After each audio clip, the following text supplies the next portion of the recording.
Hi, my name is Chase, and I like reading the Bible. My name is Chase, and I like talking about the Bible. I'm joking. Well, no, I'm not joking. My name is actually Chase, and I actually do like creating things and reading the Bible and talking about the Bible.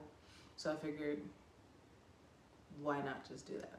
Well, so lately I've been in 2nd Samuel, and y'all, I like reading the New Testament for sure, but the Old Testament has been where it's at lately.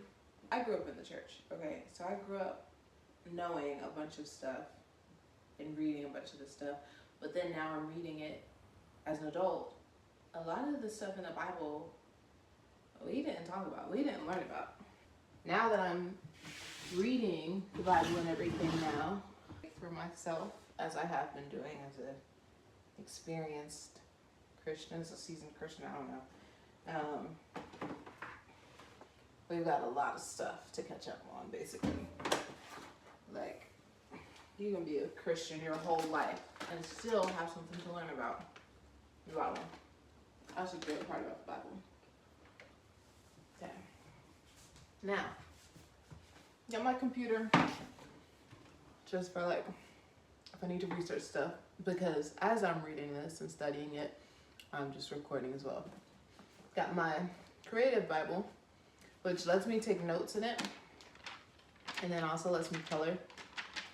All right, look. So we're gonna use this as well. And then they're both King James, but this is my study Bible. So my study Bible, I don't take notes in it, but it has like these really in-depth like history notes and stuff about the people and everything.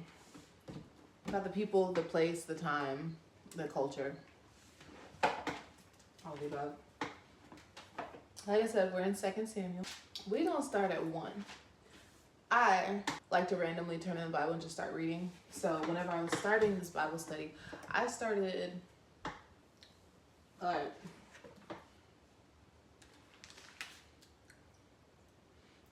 at like 13, so Amnon and Tamar. But I was like, a lot of the stuff that I was hearing about and reading about, I was like, okay, let me see what happened, like what caused this, what caused this, what caused this. So we're in 2nd Samuel 1. We're gonna read as we go. Let me make sure I'm in both of them, and then I'll turn my computer on. Yeah, over here. Gotta open my Bible. We are also creating these things called resins. So resin keychains. I dabble in 2 types of resin. I dabble with the ceramic resin, and then I like to do epoxy resin. Epoxy resin is kind of where I reside, but I've just started playing in ceramic resin. Nice. The only thing is, the finish is something unique. So if you see me breaking stuff, that's intentional. Okay, cool. I had to change the level a tiny bit. Okay, we start in 2nd Samuel 1. 2nd Samuel 1. Now it came to pass after the death of Saul. By the way, whenever I started this, I was like, dang, it doesn't give you context on how Saul died. Well, there's a couple things in that. So when you start this, it makes you have to go back.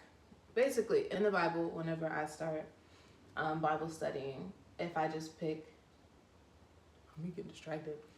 If I just pick wherever, if I just turn and start reading, I find out I'm missing something, let me go back. You go back, you also find that you're still missing something. You have to continue to go back, which means you're successful in reading the Bible because you're kind of hooked, but I'm gonna put you up here. Now, it came to pass after the death of Saul, when David returned from the slaughter of the Amalekites, and David had abode 2 days in Ziklag. It came even to pass on the 3rd day that, behold, a man out of the camp from Saul, with his clothes rent and earth upon his head. And so it was, when he came to David, that he fell to the earth and did obeisance. Obeisance means differential respect, a gesture expressing differential respect, such as a bow or a curtsy. The old soldier came and gave respect. And David said unto him, From whence are you coming from? And he said unto him, Out of the camp of Israel have I escaped. And David said unto him, How went the matter? I pray thee, tell me. And he answered, That the people have fled from the battle, and many of the people are also fallen and dead, and Saul and Jonathan his son are dead also. David said unto the young man that told him, How do you know that Saul and Jonathan his son are dead? And the young man told him, said, As I happened by chance upon Mount Gilboa, behold, Saul leaned upon his spear, and lo, the chariots and horsemen followed hard after him.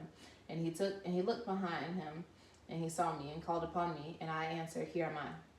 And he said unto me, Who are you? And I answered, I am an Amalekite. He said unto me again, Stand, I pray thee, upon me, and slay me, for anguish is come upon me, because my life is yet whole in me. Basically saying Saul told him to kill him. Saul told the Amalekite soldier to finish him. He said, so I did it. I killed him because I was sure he couldn't live after that. And I took the crown that was upon his head and the bracelet upon his arm, and I brought it unto you, David. Now, I know we in 2 Samuel, we just started. We got to go back to 1 Samuel 31, where Saul is dead and how he died. This Amalekite guy is saying, oh, I killed Saul. Saul had asked me to kill him. Like, this is what happened. 31:1 of 1 Samuel. Now the Philistines fought against Israel, and the men of Israel fled from before the Philistines and fell down slain in Mount Gilboa. And the Philistines followed hard upon Saul and his sons, and the Philistines slew Jonathan and Abinadab and Melchishua in Man. Okay, Melchishua is in Man now. So the Philistines killed Jonathan, which is Saul's son, Abinadab, and Imman, Saul's sons.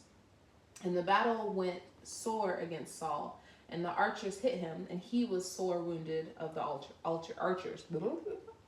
So he got hit by an arrow from an archer. Then Saul said unto his armor bearer, Draw your sword and thrust it through me, lest these uncircumcised come and thrust me through and abuse me.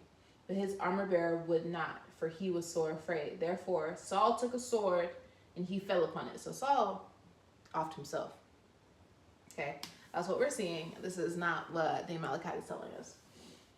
And when his armor bearer saw that Saul was dead, he fell upon his own sword and died with him. So Saul died, and his 3 sons, and his armor bearer, and all the men that same day together. And when the men of Israel that were on the other side of Jordan saw that the men of Israel fled, and that Saul and his sons were dead, they forsook the cities and fled, and the Philistines came and dwelt in them. And then they messed with his body, which was not cool, by the way. But so we read 1 Samuel 1, verse 31. Saul killed himself because he didn't want his body to be wronged and disgusted by the Philistines and all the enemies. So his armor bearer said this in hopes, I'm assuming, that his life would be spared or something like that. These are what my little notes say, okay? My notes say, the details of Saul's death here are at variance with those of 1 Samuel 31, 3-5. But the difference originates with the Amalekite, who has made up a false account so as to win David's favor. However, this reward was vastly different from what he expected. And then later on, he kills the Amalekite because he was like, you didn't feel nothing when you decided to kill, like, a man of God? Let me see. 2 Samuel 14, and David said unto him, How are you not afraid to stretch forth your hand to destroy the Lord's anointed? He was like, you say you killed Saul? And you weren't afraid of, like, the Lord's divine punishment? Basically, it was like, guards seize him, cut his throat, basically off him. We understand what I'm saying. You get the reference. That happened. And then David lamented and was sad and grieved. It was bad. Okay. Mind you, David had a very special. Do we know who David is? Wait a second. I feel like I'm acting like you guys know who David is. We've heard of David and Goliath. Yeah. Maybe. If not, that's okay. David was a man after God's own heart. Let me get like a synopsis of David. David went through a lot.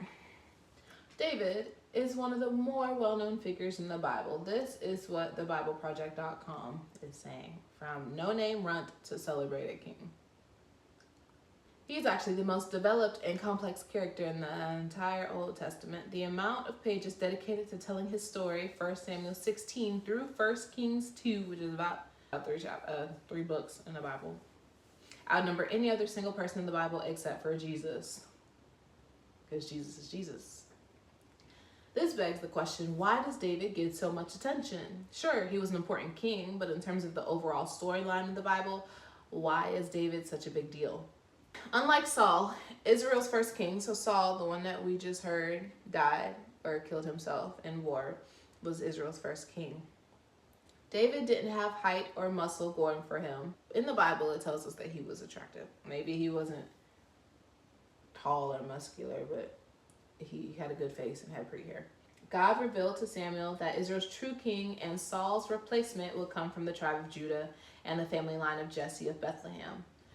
The family line of Jesse of Bethlehem is Jesus' family line, is Jesus' bloodline. David came from this. So this is David being revealed in prophecy. When Samuel showed up, he looked at the seven sons of Jesse, many of whom were tall and handsome, but God was clear. Outward appearance is never a reliable indicator of inward character. So Jesse fetches the forgotten son of the bunch, who has been out watching the sheep, young David. This is when we discover that this is Israel's true king. Samuel performs the ancient anointing ceremony that had been performed on Israel's priests, pouring oil over David's head. Here in the family room of his house, David is anointed as the real king of Israel, with no fanfare and no crowds. He's the true king of Israel, but, and this is the catch, no one else knows it yet. A little bit more background, as we just jumped straight into 1 Samuel, right? Because, we didn't start from beginner. We just dived in. A bit more about it. David and Saul were not on the best terms, okay? Saul, at some point, started hating David, started hating on David. He ain't like him. There's just a lot going on. We'll get to it at some point. But they had hostility. By they, Saul had hostility against David. David was like, man, I'm just vibing. Saul was like, okay, well, you vibing wrong. Let's fight. Most of the story of 1 Samuel goes on to tell the great hostility that grew between them because of this very difference. David's first and greatest victory over Goliath took place when he rejected Saul's tactics for armor and weaponry and went out to the battlefield to face a gladiator with only his slingshot and faith. So that's David and Goliath. After this, David continued to win favor with the people until his fame overshadowed Saul's. So that's when he started getting a bit jealous, like this is sus, what y'all doing? The women started singing songs, yeah. Saul didn't like that he was being overshadowed. David eventually spent a lot of time on the run. Saul was trying to kill him. Okay.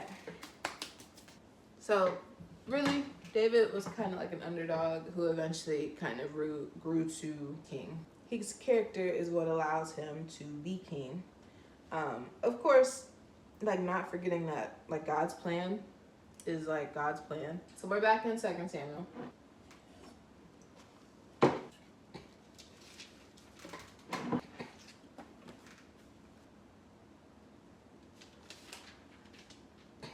So we're now in chapter 2.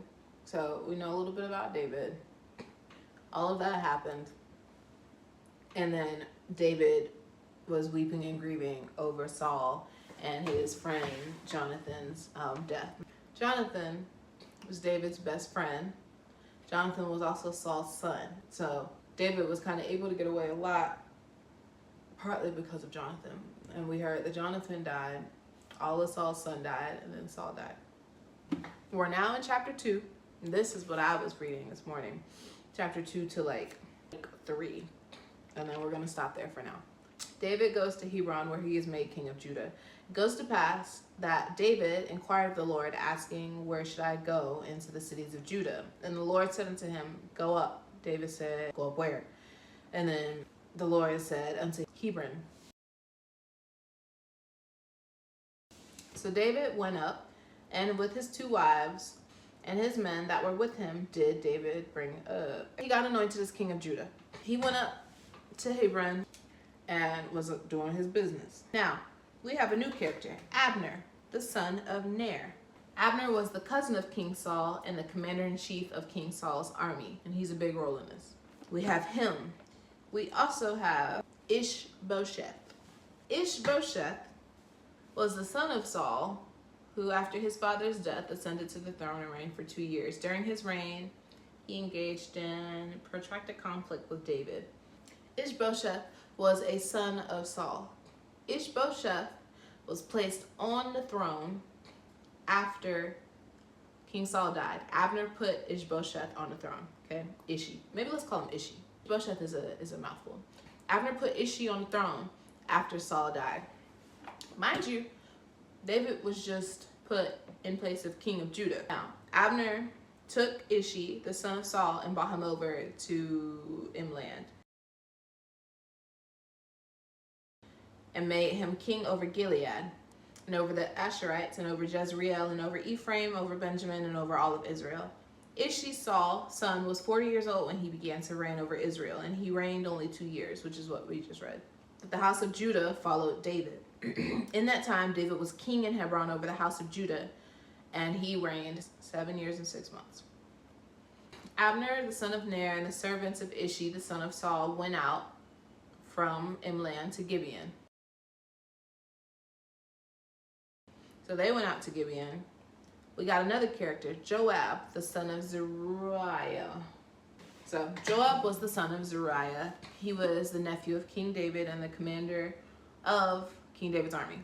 So we got Abner, who was a relative of Saul and the commander-in-chief or the commander of Saul's army.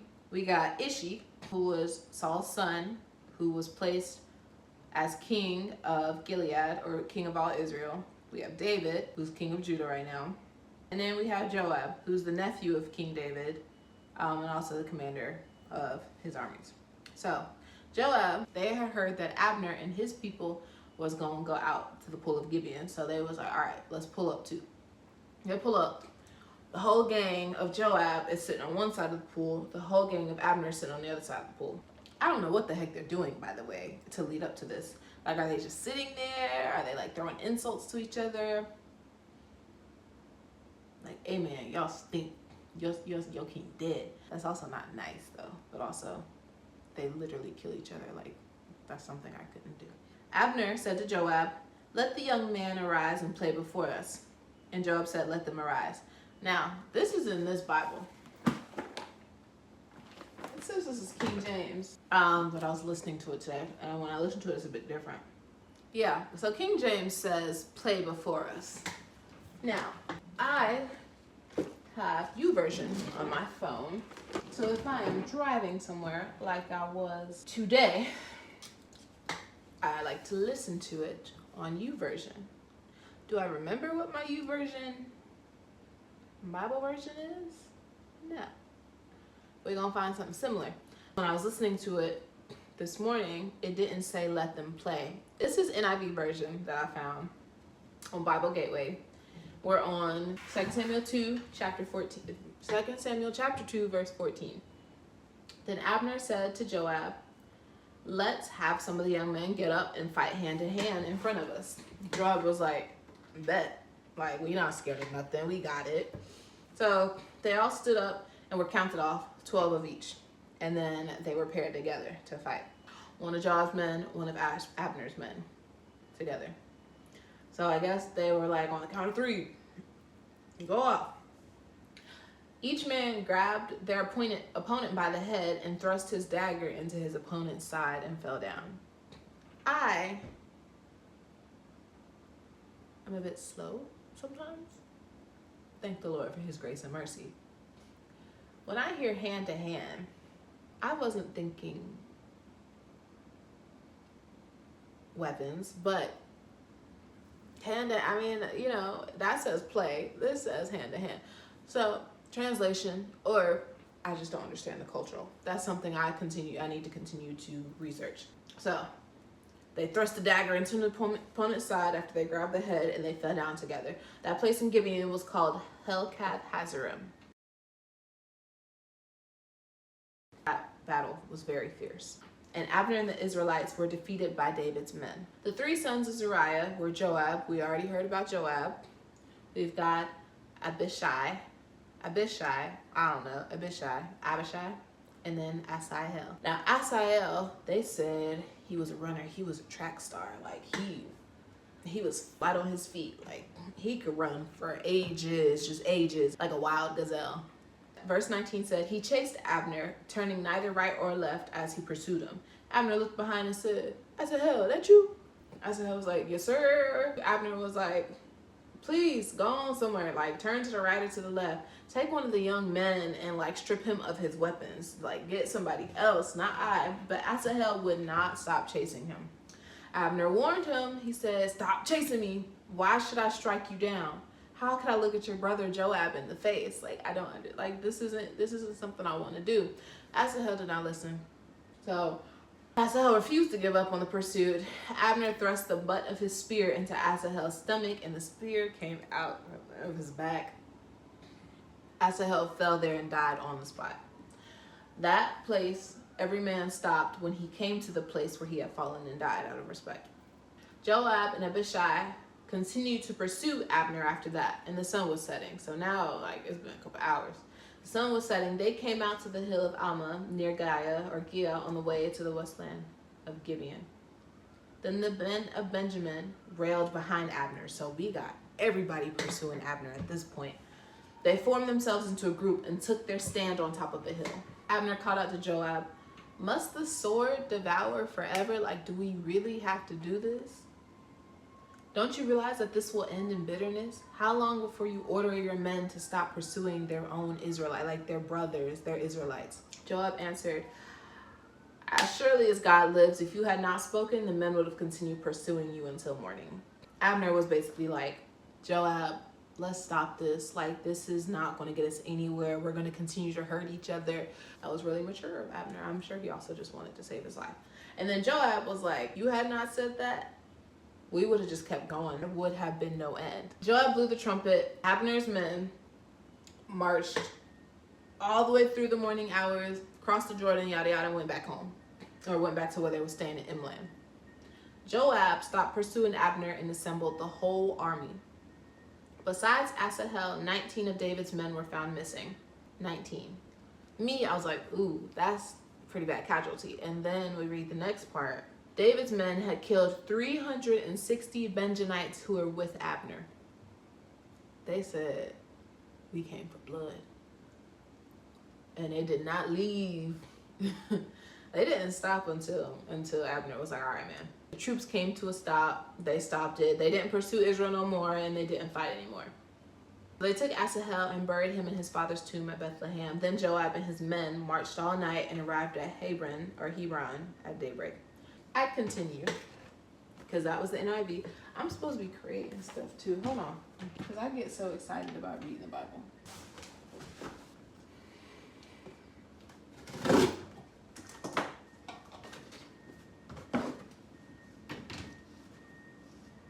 I don't typically like trying to touch resin and other stuff at the same time. I'm probably gonna rely more on my computer Bible right now. Because resin gets really sticky. Okay.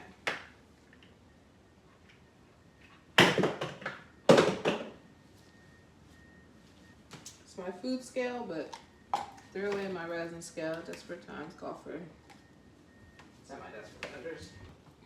In chapter 3, start giving us a bit about the sons that David had. This is what is slowly starting to bring us to Amnon and Tamar. If you don't know about Amnon and Tamar, I've got a story for you. Okay. It will not be right now though. So it starts telling us a bit about the sons. Sons were born to David in Hebron. The firstborn, which was Amnon. Second one was Chileab. Third one was Absalom. Fourth was Adonijah. Fifth was Shephatiah.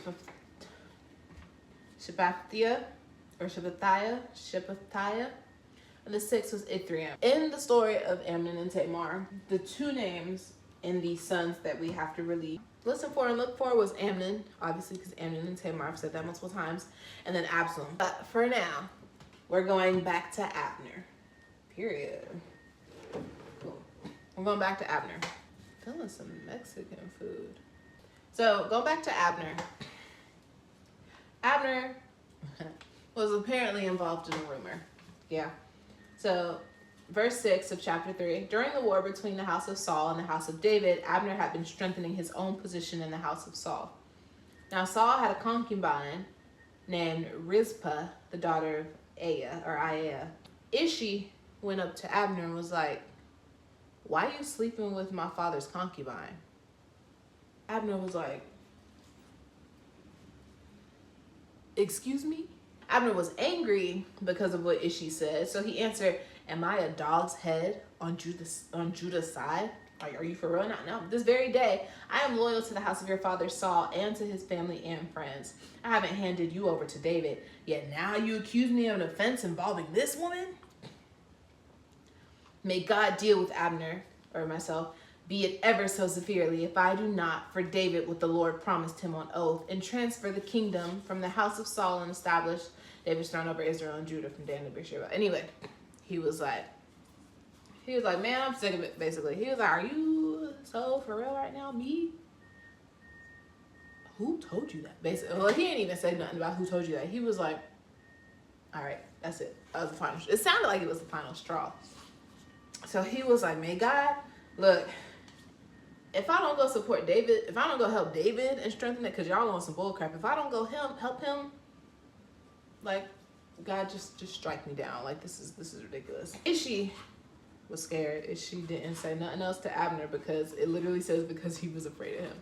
So, verse 12, Abner sent messengers on behalf to David saying, "Whose land is it? Make an agreement with me, and I'll help you bring all of Israel back over to you." David literally was like, "Good. I'll make an agreement with you, but I demand one thing of you. Don't come into my presence unless you bring Michal, the daughter of Saul, when you come to see me." David wanted to take her as his wife. Okay. Mind you, Michal was already married. David don't give a darn. And we see that later on too. David don't give no darn about if a woman is married or not. David sent messengers to Ishi, the son of Saul, demanding, "Give me my wife, Michal," he wasn't his wife yet, "whom I betrothed to myself for the price of 100 Philistine foreskins." Ishi gave orders and had her taken away from her husband, Paltiel, the son of Laish. Her husband, however, really loved her and went with her, weeping behind her all the way to Bahurim. Then Abner said, "Man, go home. Go home." So he finally went back. Abner conferred with the elders of Israel. "For some time you have always wanted to make David your king. Do it. The Lord promised David, 'By my servant David, I will rescue my people Israel from the hands of the Philistines and from the hands of all their enemies.'"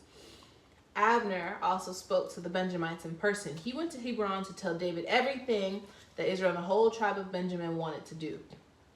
When Abner, who only had 20 people with him at this time, came to David at Hebron, David prepared a feast for him and his men. And Abner said to King David, "Let me go at once and assemble all Israel for my lord the king, so that they may make a covenant with you, and that you may rule over all that your heart desires."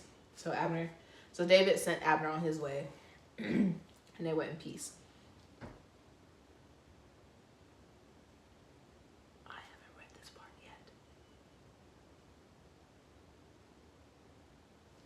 I haven't read this next part yet, but then it says Joab murders Abner. So for now, that's the end, because I gotta read what's up with Joab and why did he murder Abner when Abner finally was on his side. Anyway, we literally did not make anything yet.